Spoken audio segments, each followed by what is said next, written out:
Hexagram 26, the taming power of the great, success through the great. And I called this one in 30th of March, 2025, lines 3 and 6. And thank you so much for joining me in reading out this hexagram.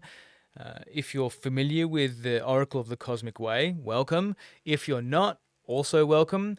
At the end of these, I include a contemplation from my own position of my own life, contemplating this text, and also what I've learned through knowing how the body holds the memory of the ego and why that keeps us trapped in places where this text attempts to reveal to us. Let's begin. The judgment. Being firm and correct furthers. Not eating at home brings misfortune. It furthers one to cross the great water.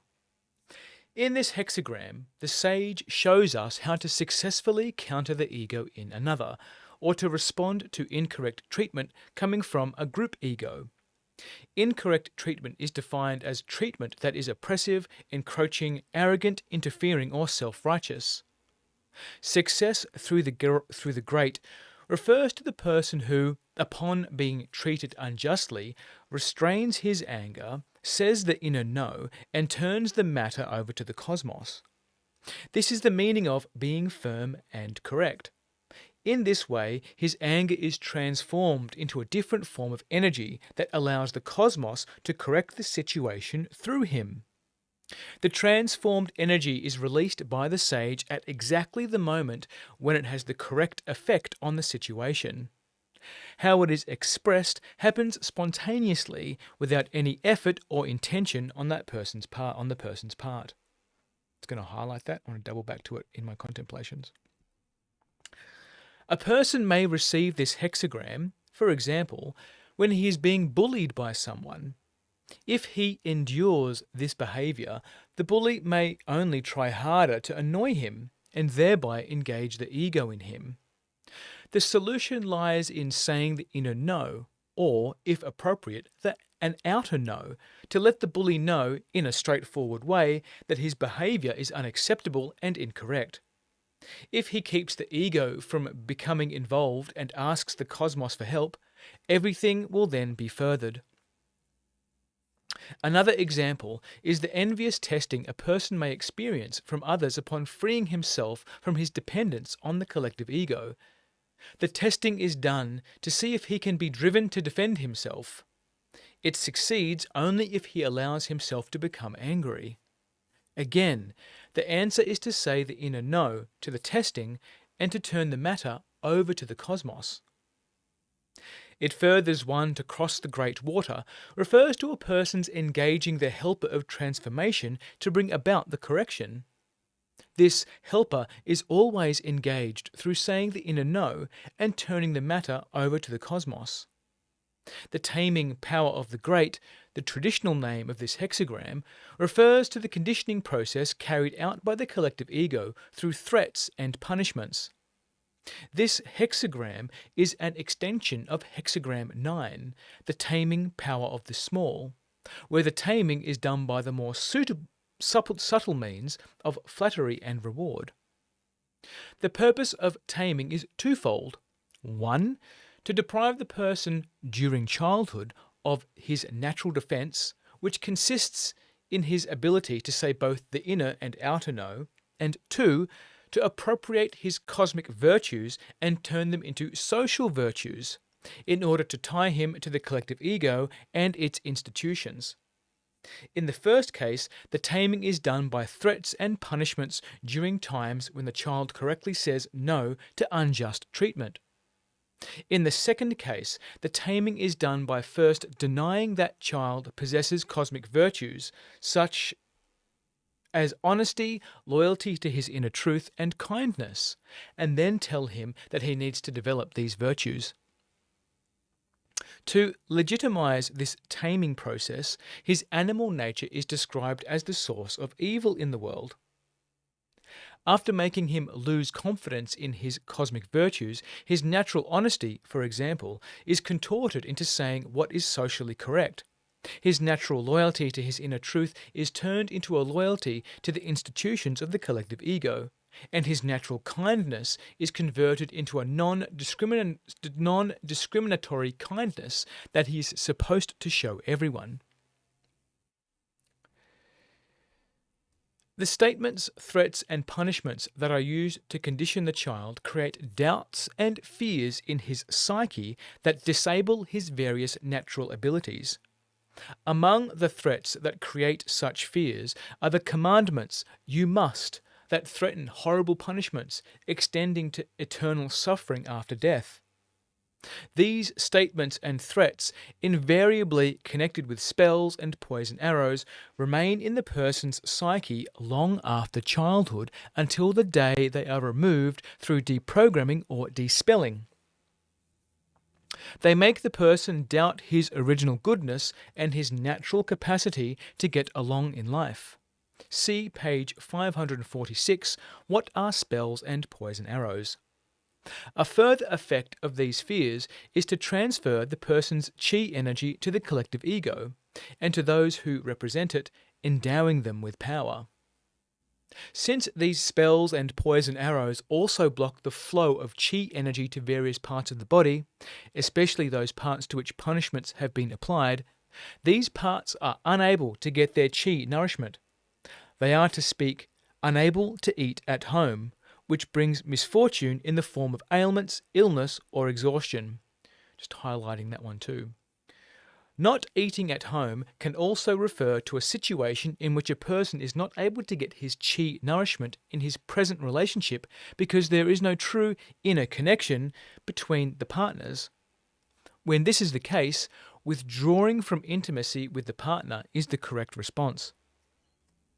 Not eating at home can also point to a person's being blocked from receiving chi energy directly from the cosmos. To compensate, he overeats. This indicates that he is under a spell which may consist of negative self-assessments such as I'm not lovable, I'm not lovable, or not even the cosmos could love a person like me. Or it may consist of self-punishing or self-blaming phrases such as I don't deserve anything good. The lines. Line 1. Danger is at hand. It furthers one to desist. Anger is a natural emotion evoked by injustice. This line warns about allowing the ego to seize the anger, which would turn it into a dangerous force. This happens when the person assumes that there is no help from the invisible world or disbelieves in its existence, and that he needs to use the anger energy to defend himself. This would cause the cosmic army to withdraw. The correct response to feeling anger arise in us first. This would cause the cosmic army to withdraw. The correct response to feeling anger arise in us is first, to recognize that we need help from the cosmos. Second, we say an inner no to the perpetrator. Third, we turn the anger over to the cosmos. This enables the cosmic helpers to transform and store the anger energy in us until the optimum time comes for it to be expressed. Going to highlight that. So many highlights. This happens only after the ego in us has been thoroughly displaced. Then the sage acts through us precisely as needed to correct the perpetrator. See line 6. This line also is a warning against self-confidently intervening on behalf of another who has been treated unjustly. A person may even think it is his duty to step in to defend the other. However, such an action would only result in taking on the other's fate, because he is acting from a human-centered view and the assumption that no help from the invisible world is available to that person. It furthers to desist is saying it is a hands-off situation. We are not talking here about the intervening on behalf of children, animals, and otherwise innocent parties that occurs spontaneously. The help given in a hands-off situation needs to be restricted to asking for help from the cosmos and from the sage that resides in the presence of both the offending person and the victim. Highlight that. A lot to talk about in my contemplations. Line 2. The Axletrees are taken from the Wagon. The wagon is a metaphor throughout the I-Ching for the helpers and their activities in our lives. Here, however, the helpers are unable to move and fulfill their functions. The Axletrees are a metaphor for a person's ability to see the sage as existing both for himself and for another. Through this ability, he calls upon the sage during times of difficulty, as mentioned in line 1. However, under the influence of the collective ego, a person is deprived of this knowledge and ability, through being trained to see other people as either good or evil. Through this conditioning, the Axletrees, which are the stationary supports for the moving parts, the wheels, have been removed. That is to say, the cosmic principle of attraction, upon which the movement of the two wheels is based, has been violated, causing a fate. The one wheel in this metaphor is the person who can draw the other into regretting his deed by calling upon the sage in that person's presence. This line is saying that so long as people view others in terms of good or evil, their lives remain bound up in struggle and adversity. This line can also refer to a person who has been unjust to others and consequently is experiencing a fate. The line is saying that one must not interfere with that fate by dwelling on his unjust action, for that would involve one in his fate. Line 3. A good horse that follows others. Awareness of danger and being firmly correct furthers. Practice chariot driving and armed defense daily. It furthers one to have somewhere to go. A good horse that follows others is a reference to a domesticated horse which has been trained to follow other horses and to adapt without resistance to what its master wishes. The metaphor obviously refers to training people to follow the collective ego. This is done by equating being good with being a good follower, either of the ideas and values of the collective ego or its acknowledged leaders. This line warns a person against the danger of acting in conformity to the values of the collective ego, and particularly to its prohibition against saying no, either inwardly or outwardly, to its values and customs. An important part of a person's development is the reclaiming of his ability to correctly say the inner or outer no. Being firmly correct can be saying that it is correct and essential to say the inner no, even if it is to someone we wish to excuse for his incorrect behaviour. Practicing chariot driving and armed defences daily calls a person to restrain his anger and not allow the ego to take hold of it and use it for its purposes. See also line 1. It furthers one to have somewhere to go, is counsel to find a way to leave the scene of discord both inwardly and outwardly. When a person is firm in remaining disengaged from turmoil, he is always helped. Awareness of danger addresses how a person is to relate to another who is unjustly reproving him for not having conformed to the rules of the group we, by retreating and disengaging. Say that line again. Awareness of danger addresses how a person is to relate to another who is unjustly reproving him for not having conformed to the rules of the group we, by retreating and disengaging. Thereafter, the ego in the other can only lose energy.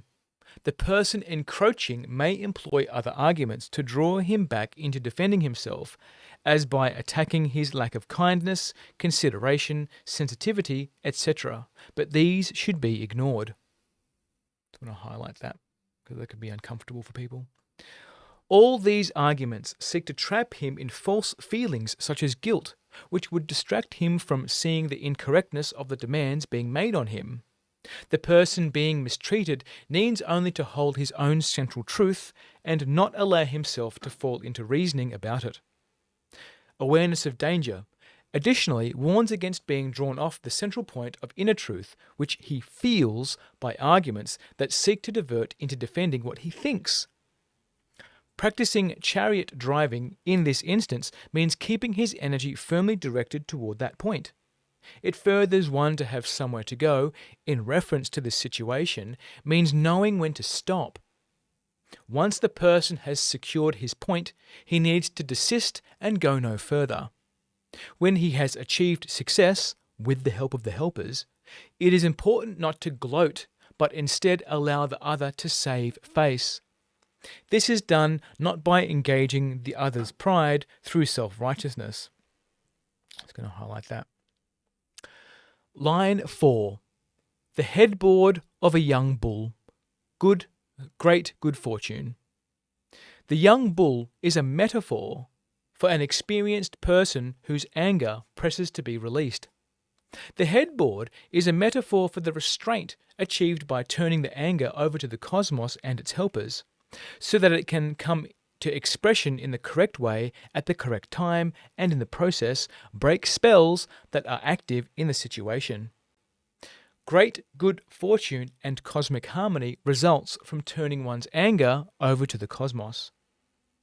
The traditional interpretation of this line has to do with taming a person's animal nature through rigorous discipline. The headboard stands for the various threats made by the collective ego against those who resist its discipline. It threatens to apply progressively harsher punishments depending on the level of resistance, proceeding to the complete oppression of his nature, if necessary, which is the function of the headboard. The line can also concern a person who is judging others as good or evil, right or wrong, thus putting spells, headboard, and poison arrows on them. He does this because of a spell cast upon him in early childhood, that he is guilty for having an animal nature. Animal nature includes all parts of his nature that he sees as lower or inferior. See glossary, animal nature. The nature of this guilt is so unbearable that it has caused him to project it outside himself by judging other people's natures, or parts of nature itself. The net effect is a back and forth blaming and casting of spells. See page 39, Guilt, Blame and Shame, and Deprogramming Guilt. I'm going to double back to the glossary at the end to read the glossary in animal nature. Line 5. The tusk of a gelded boar, good fortune. This line, like line 3, contains the false implication that it is necessary to geld or take away a person's true nature, on the pretext that his animal nature is the source of evil. This idea gives rise to the kinds of discipline that aim to separate mind from body and thus produce the disembodied spiritual person. Such divisions of a person's nature into spiritual and animal parts destroy his original wholeness upon which his health and well-being are dependent. Receiving this line may indicate that a person's illness is due to this false separation and demonizing of the body. The belief that one's animal nature is lowly disables various senses that a person needs to complete his common sense. I'm just going to highlight that. It is his common sense which enables the transformations that bring him chi energy, his life force, from the cosmos. His animal nature can be restored to its healthy functioning if he rids himself of the false phrases and images that slander it. See page 540, Freeing Yourself from Seed Phrases and Images. The gelded boar can also refer to the person who, through punishments and threats administered during childhood, has had his ability to say the inner no, represented by the tusk, blocked. By not being able to say the inner no to others, his natural defense system is disabled, so that he is constantly subjected to their encroachments. Also, by not being able to say the inner no to the ego in himself, he is blocked from receiving chi from the cosmos. The block is a poison arrow that needs to be eliminated. See page 531, the inner no. Pretty sure I've done a video on that. I'll need to link that. The tusk is also a metaphor for a person's ability to draw the helper of transformation through saying the inner no. It is also a metaphor for his ability to store the energy he receives from the cosmos when he suffers an injustice. Good fortune here refers to regaining possession of this tusk. Line 6. One attains the way of heaven, success. This line refers to a person who was treated unjustly. Because he restrained his anger and turned it over to the cosmos, it has been transformed. This has allowed the sage to correct the perpetrator through a spontaneous action by the injured person. The way of heaven, although the word heaven is a misnomer, refers to the transformation that has taken place due to the correctness of that response. Now, here are the contemplations. If you want to stick around for these, great. I'm going to touch on the parts that I've highlighted here.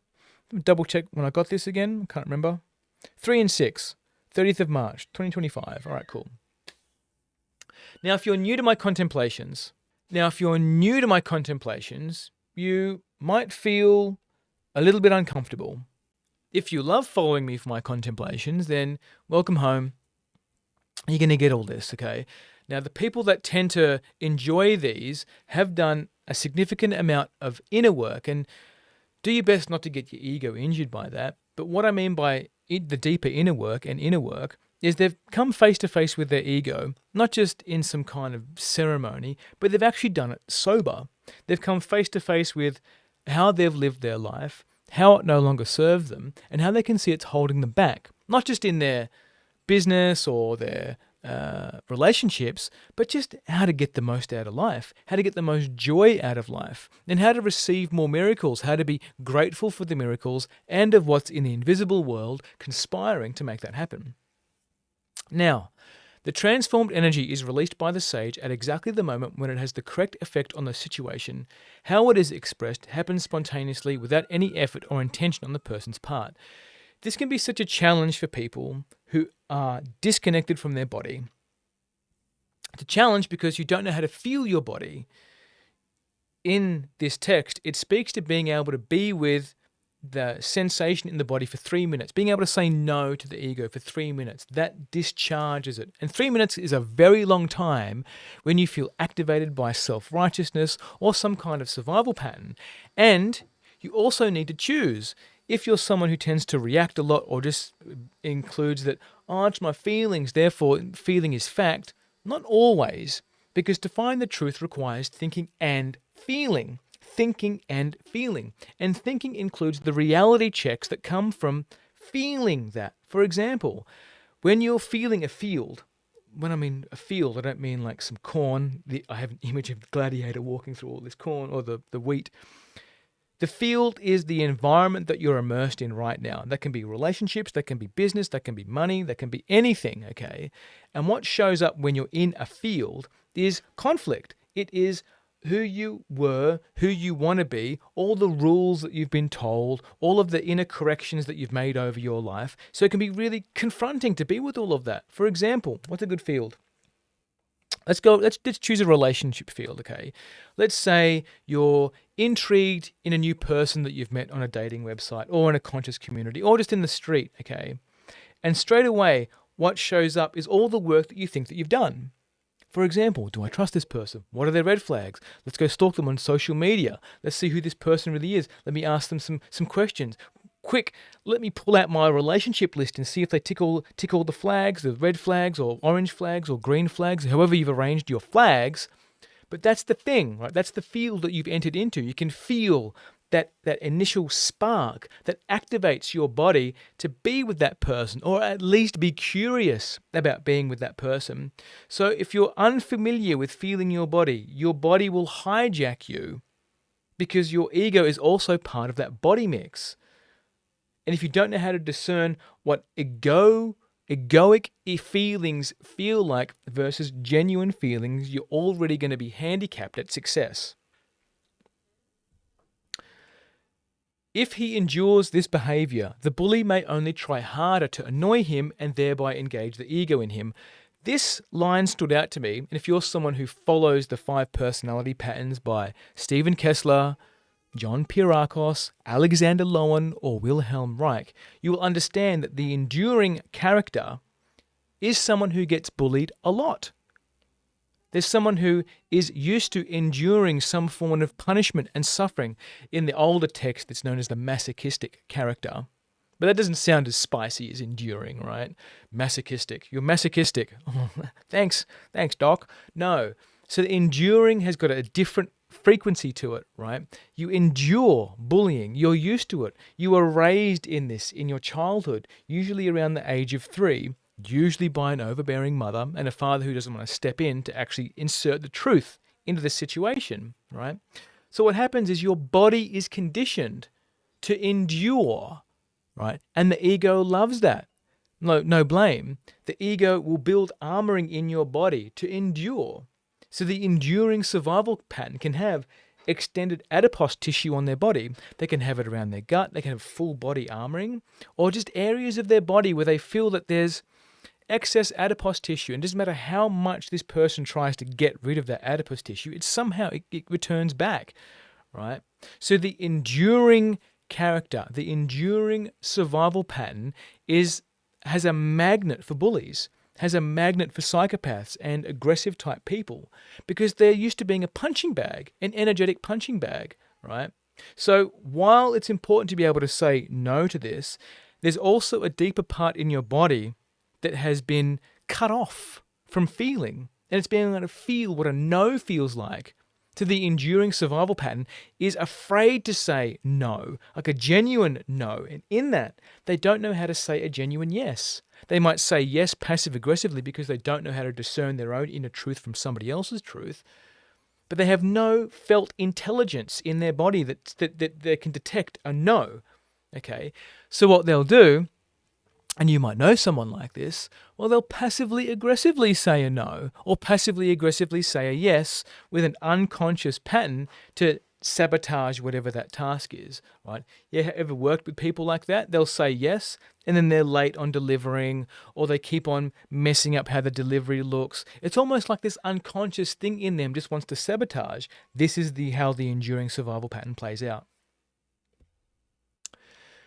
To legitimize this taming process, his animal nature is described as the source of evil in the world. Now, if you're Catholic, you're going to feel some feelings here. Or if you know people who are Catholic, or if you come from a very strict Orthodox type religion, you're going to feel this, okay? Religion, especially the Abrahamic religions, have demonized the body. What do I mean by that? They make the body bad. They try and control the body and its impulses through doctrine or transcendental punishment. Meaning, you have a worse off afterlife. You go to hell, you have less virgins, you have something that interferes with your transcendental future, your afterlife, okay?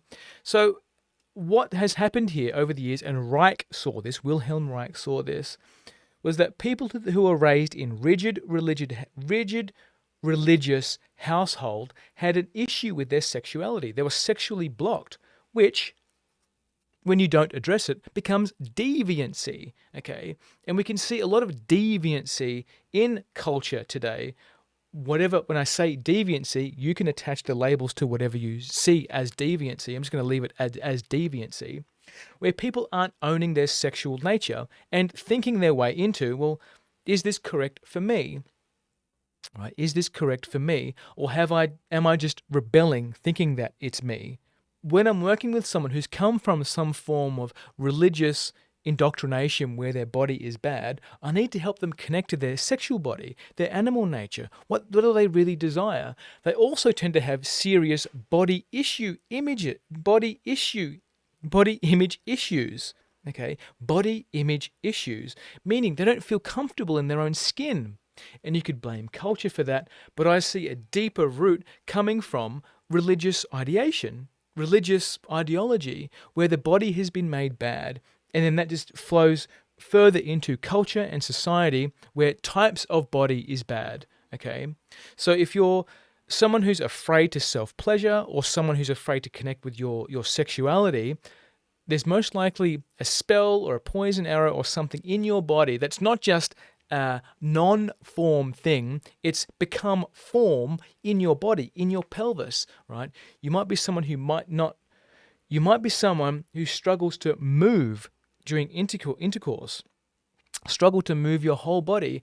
Your orgasm doesn't complete through your whole body. It's very isolated to your pelvis or your head even, right?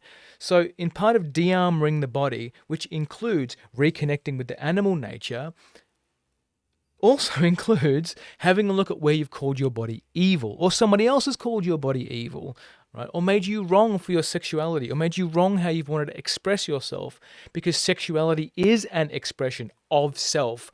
Or maybe you've been used to being objectified. It's the same thing, where all you are is your animal body. There's so much more to you than this physique, and your physique is you, okay? Natural kindness is converted into a non-discriminatory kindness that he is supposed to show to everyone. Again, this can become another survival pattern where you just say yes to everybody. Everybody is welcome in loving kindness, right? And for me, when I've met people who have done certain types of meditation techniques or who have bought into certain types of ideologies, you're not allowed to be unkind, right? In a lot of relationship content, I see, I want a kind man or a kind woman. I don't want any of that. I didn't want, when I chose my wife, she can be unkind. And I wanted that, okay? I wanted someone who can be that for me, not be this rug, this doorstep mat that's willing to be stepped on and rubbed their muddy feet on. And I've been in relationships like that. And I've been also the person who stands with muddy footprints on that mat, right? Kindness is not a virtue if it's not you, okay? It's a lie. Okay, so any relationship content that speaks about you have to be kind is a lie. It's somebody who's afraid to be unkind, because to not choose someone, you need to be unkind. Okay, to say no to someone, you need to be unkind. So stop denying in this world that unkindness is something that needs to be pushed away. Okay, because non-discriminatory kindness is going to string everybody up on some pedestal or crucifix that they're not supposed to be on. Since these spells and poison arrows also block the flow of chi energy to various parts of the body, especially those parts to which punishments have been applied, these parts are unable to get their needed chi nourishment. They are, so to speak, unable to eat at home, which brings misfortune in the form of ailments, illness, or exhaustion. How this crosses over with body psychotherapy and the survival patterns is the importance of touch on the body, okay? And you might be someone who can only handle Reiki or craniosacral therapy. The people that I admire the most and who do the deeper work do harder types of massage, okay? They get into the tissue. For example, there was a woman that I was speaking to in a local community that we visit. And I said, there's a massage therapist that I think that you need to see. I can see in your legs you're actually holding a lot of fear and fear of self and fear of others in your legs, okay?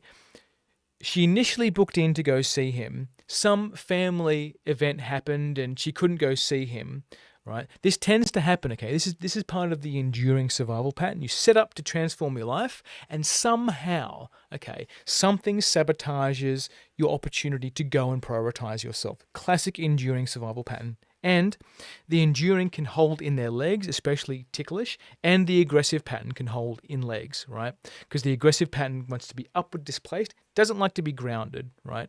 The enduring has got a lot of power in their legs, but they also hold. They hold in their legs, okay, and their gut. Anyway, back to this woman that I was talking to. Recently, she finally got to see this massage therapist that I recommend locally. And she debriefed with me afterwards, saying how transformative it was. And she's done a lot of work. She's sat ayahuasca. She's done all these personal development type things. And then for her, being touched in the correct way with the correct people that can hold presence transformed her energy, okay, transformed her relationship with chi in her body. So now she can eat at home. She can eat at home. Right? If you can't eat at home, you're most likely numb in a part of your body.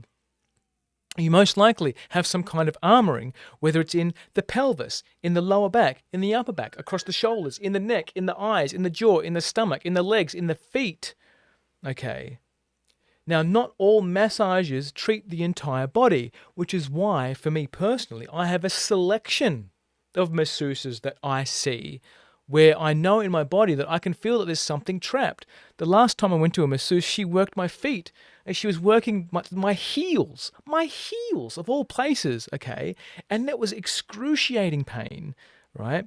And in this work, pain is a doorway to truth. Pain is a doorway into being able to connect to your body and the common senses, okay? So if you're someone who feels like you get exhausted, you have some ailments that you don't understand, random illnesses that you've read all the studies or can't seem to work out what's going on here, and there's lots of people in the spiritual development world who they start their journey as a healing journey, whether it's gut issues or mold issues, CIRS, or mast cell destabilization, or something, right? They can have A4 sheets of all the work that they've done, all the people that they've seen, all the methods that they've done, right? But they refuse to have a look at the core injuries because it's confronting, because they've built an identity around searching and being sick, all right? This is how the ego plays that double bind.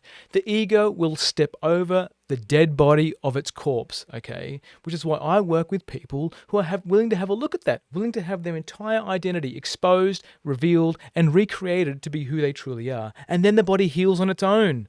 It heals on its own, okay? To compensate, he overeats. This is another important one. Survival pattern-wise, this is more merging survival pattern. The merging survival pattern is at the root of addiction, okay? The root of addiction, right? It's born of an incomplete feeding cycles, continuous incomplete feeding cycles from the mother. For example, you weren't breastfed to a point of being fulfilled. You really wanted the breast, but you got the bottle instead, okay? These are all roots of ego hooks that can come in and bring you into the collective ego as someone who needs more. You know, I see communists and people talk about, and socialists talk about, it's greed, you know, greed, greed, greed, greed, greed. Here's the thing about greed. It's in the body, and it starts before you went to school. It starts before you started following, you know, like the Buffetts of the world and the Musks of the world and rich people of the world, the billionaires of the world. It starts around birth, that first latching, that first feeding, and then the pattern persists. If you don't feel full, you will overeat. And overeating can be anything. It can be too much chocolate. It can be too much this, too much that. It can be consumption to fill the vacant hole that your chi cannot reach because your body is blocked. I'm not lovable, or not even the cosmos could love a person like me. Or it may consist of punishing, or self-blaming phrases such as, I don't deserve anything good. Yes, these are so important, including those that do the relationship work, who are here for union, genuine union, not this plaything on the side that keeps you less bored. Genuine union, okay? I'm not lovable. Okay, I'm going to ask you a question. If you're watching this, pay attention. How much out of 10 do you feel that you're not lovable? You know, put it in the comments. Confess it. Make it visible. Make it available to people to witness and be with, okay? Now, feel this one. How lovable are you out of 10? Right. Put that in the comments, okay? Can you see the discrepancy?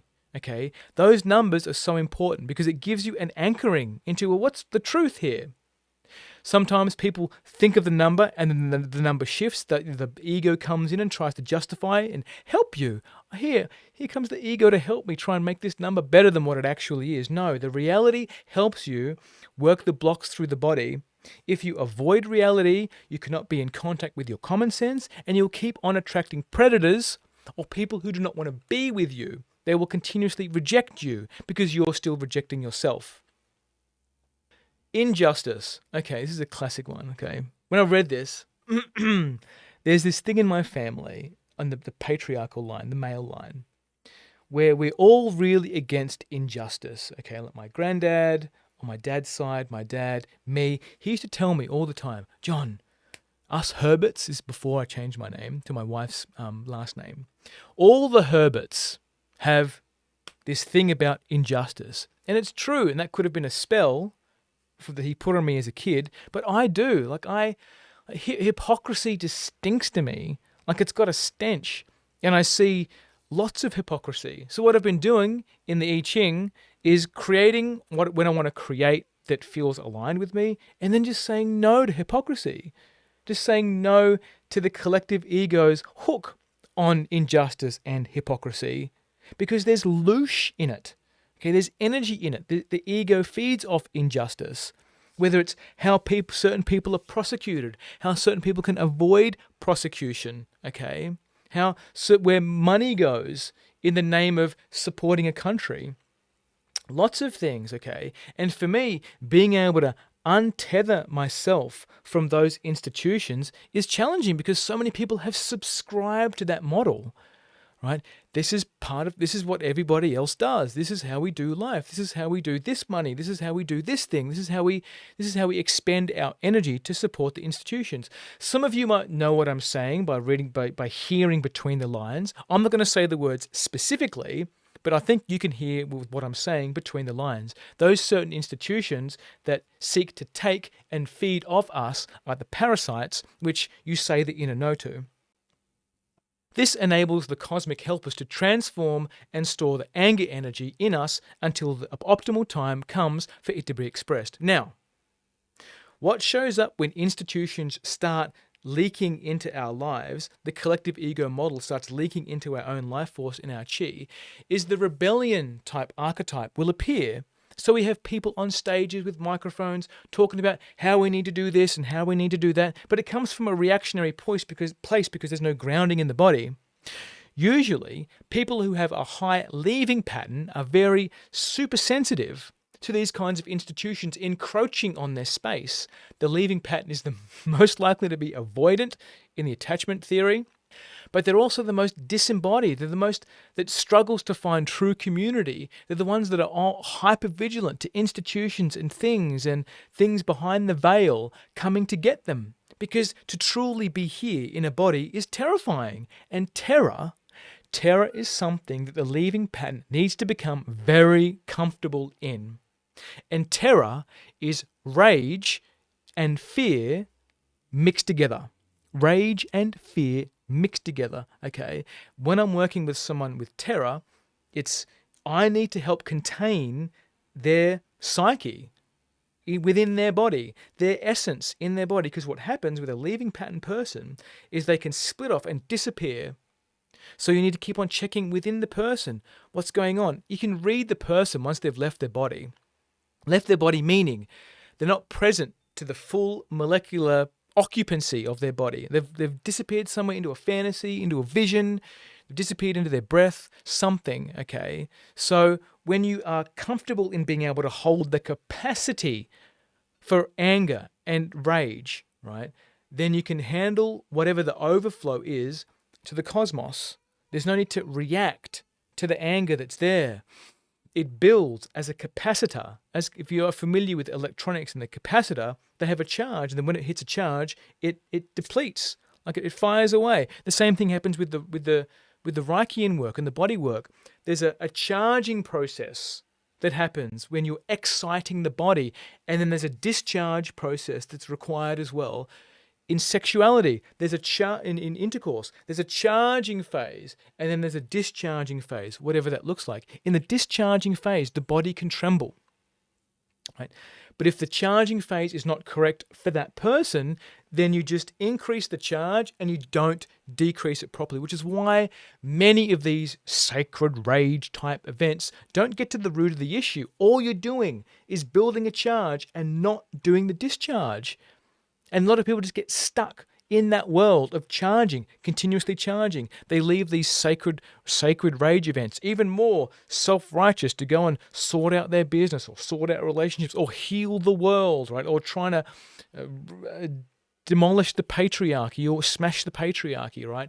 This is immature emotional work parading itself as something that's divine feminine, right?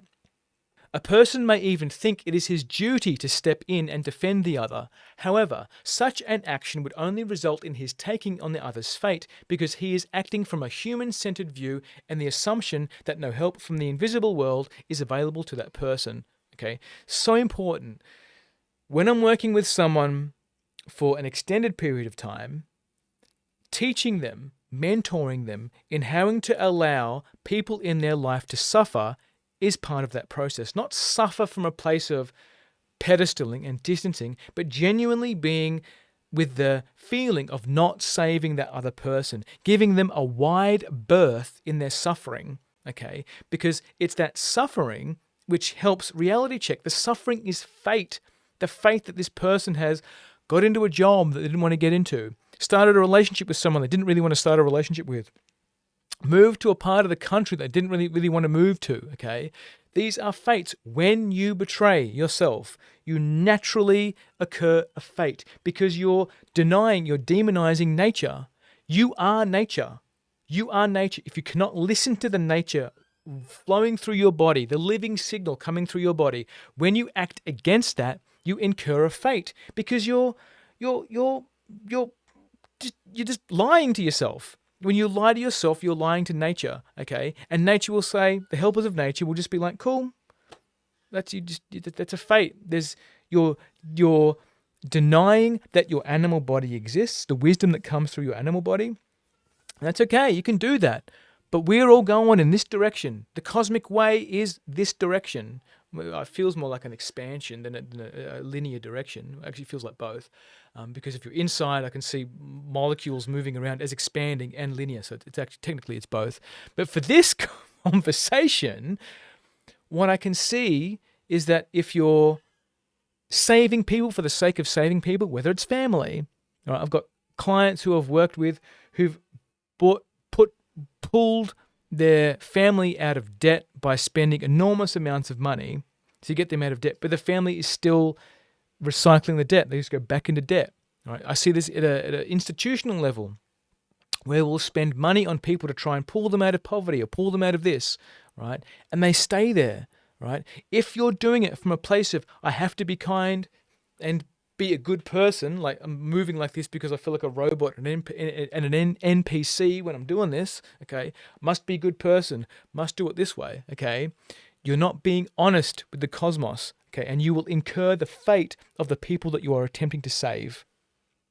We are not talking here about the intervening on behalf of children, animals, and otherwise innocent parties that occurs spontaneously. You will feel when you are present, okay, not when you are in some kind of trauma pattern, trying to defend the world and save this country and do that. When you're in the moment, when you're in present, when you're not being fed by your social media rage bait, when you're in a situation where you feel that someone needs to be defended, you will intervene. You will intervene on animals and otherwise innocent parties that occur spontaneously. You will know that, okay?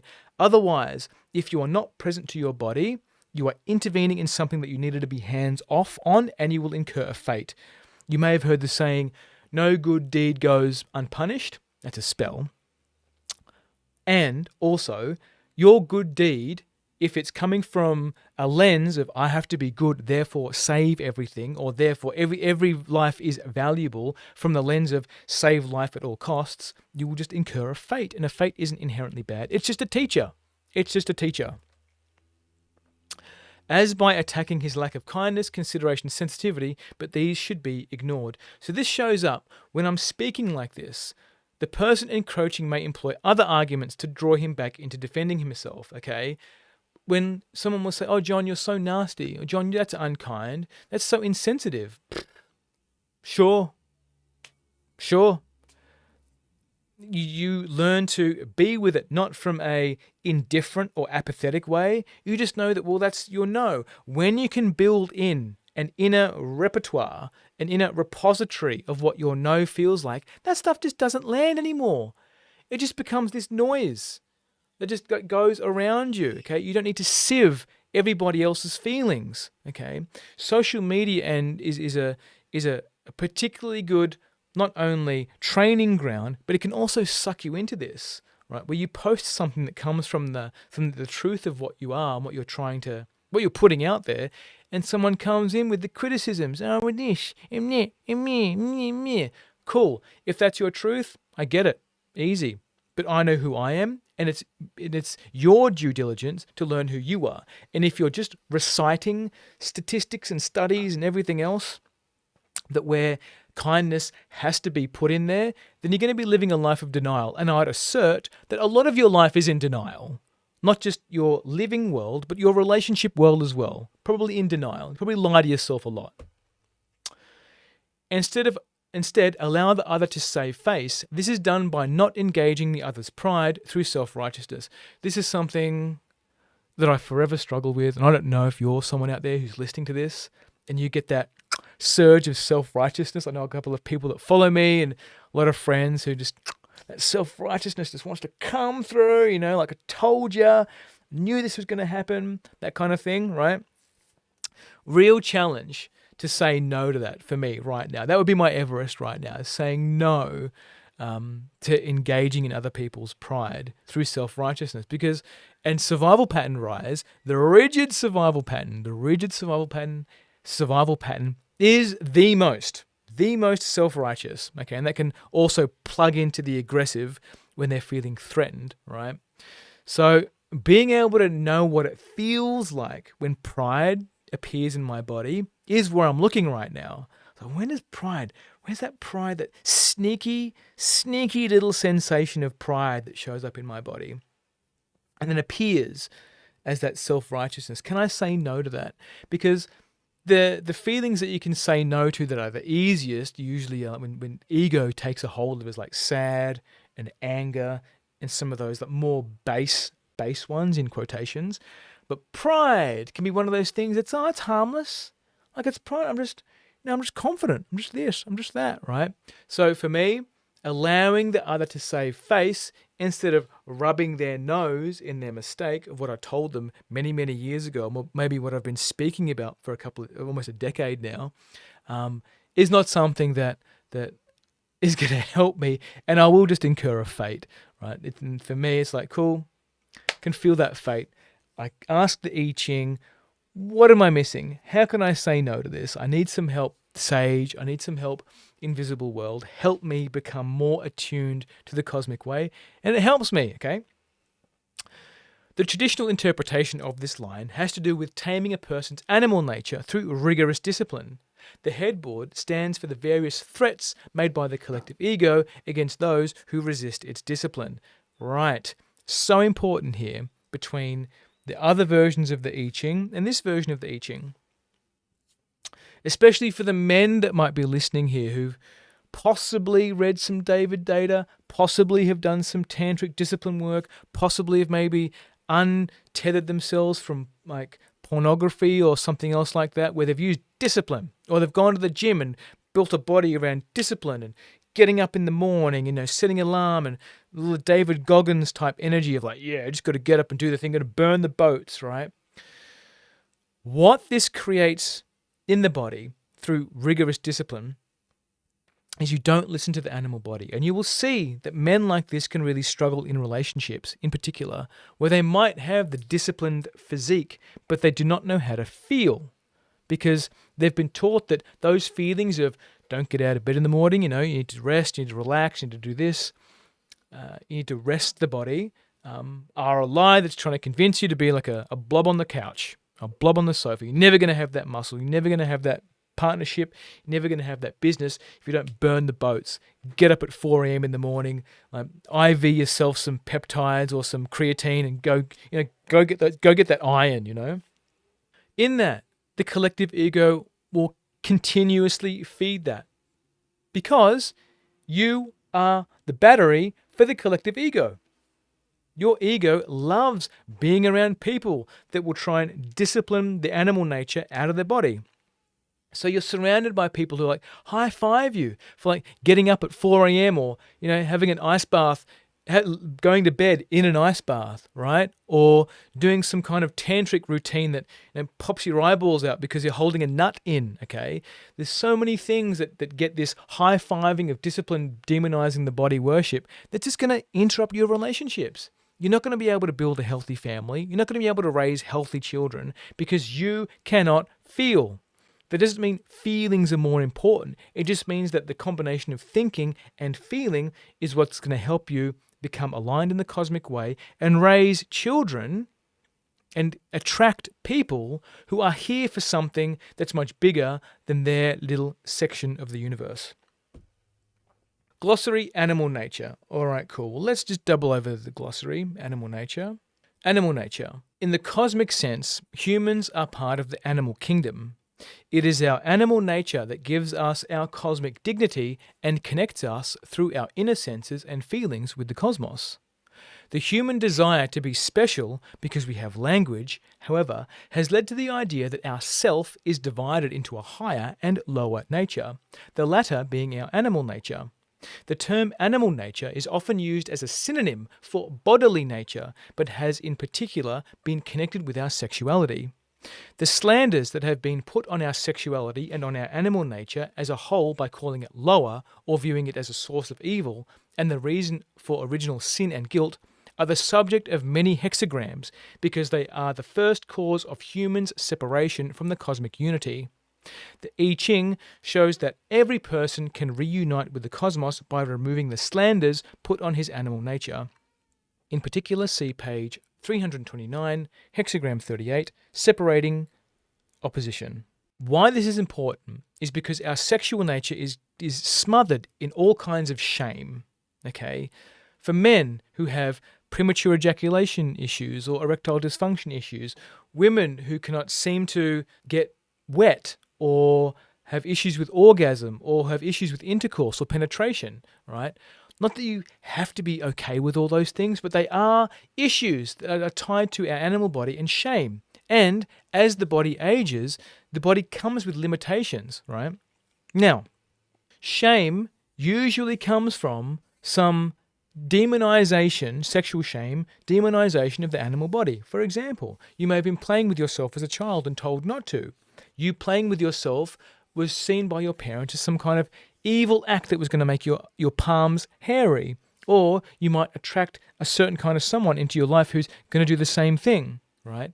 So when you are not connected with your animal body and your parents are not connected with their sexuality and desire, is that they cannot raise children in a family system that are held by the animal body. They're held by the okayness of sexuality, right? The okayness of affection and what drives what drives two attracted people together. Okay, so when I'm taking somebody through this, in whether it's my 16-week or my 12-month work, is helping them explore their animal body, including what sexual predator would they be? Right? Where does their sexuality come through as an animal? Right? Where do they feel in their body that is cut off, or they don't feel permission to express what's alive for them? What's their desires? How do they want to explore their desire? Right? This is also where BDSM and kink communities can be used as a gym for expressing this, being around people who are open to talking about what's going on in the body. What do you desire? What do you not desire? What do you feel like you want to be a voyeur and observe, or you want to be in the mix, or you want to be in the temple asking for things, right? I spoke about this in one of my other podcasts about being in a tantric temple and being humiliated, right? I asked for it. Now, back to the hexagram. The belief that one's animal nature is lowly disables his various senses that a person needs to complete his common sense.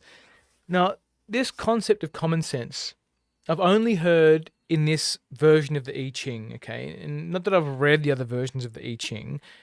This is where I've seen this term used in a broader spectrum of all the bodies of work that I hold in my body and in my voice, right?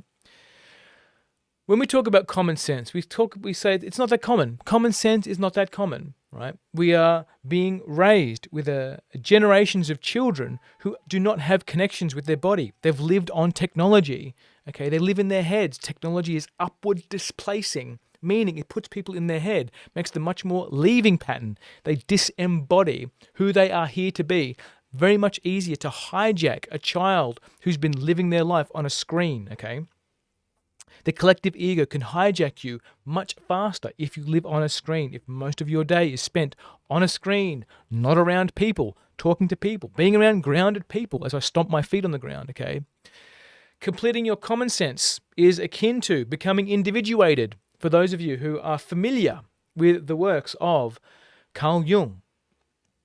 Becoming individuated, or the works of Nietzsche, of the Übermensch, of becoming who you really are.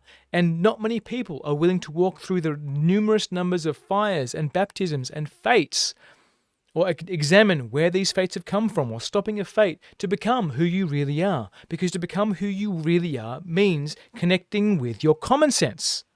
Okay, and your common sense is a felt sense in your body. They are made up of not just sight, sound, taste, and touch.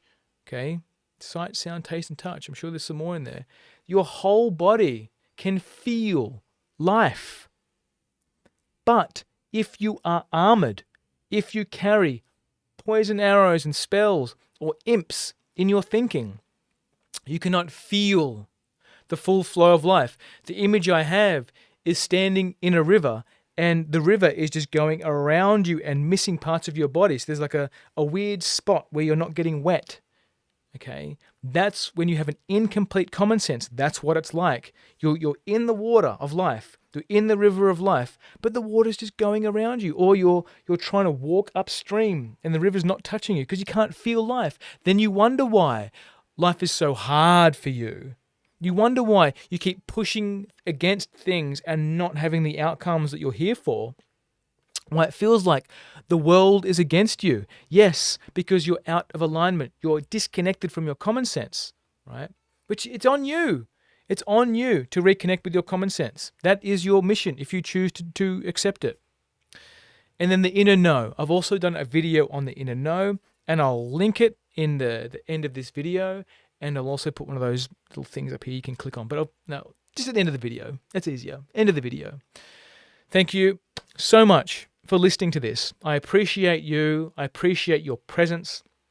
I appreciate you feeling. I appreciate you being open to the Oracle of the Cosmic Way, because I see that it's a text that will help you and your family long after I'm no longer here. So thank you again, and I'll see you in the next one. Mad love. Bye.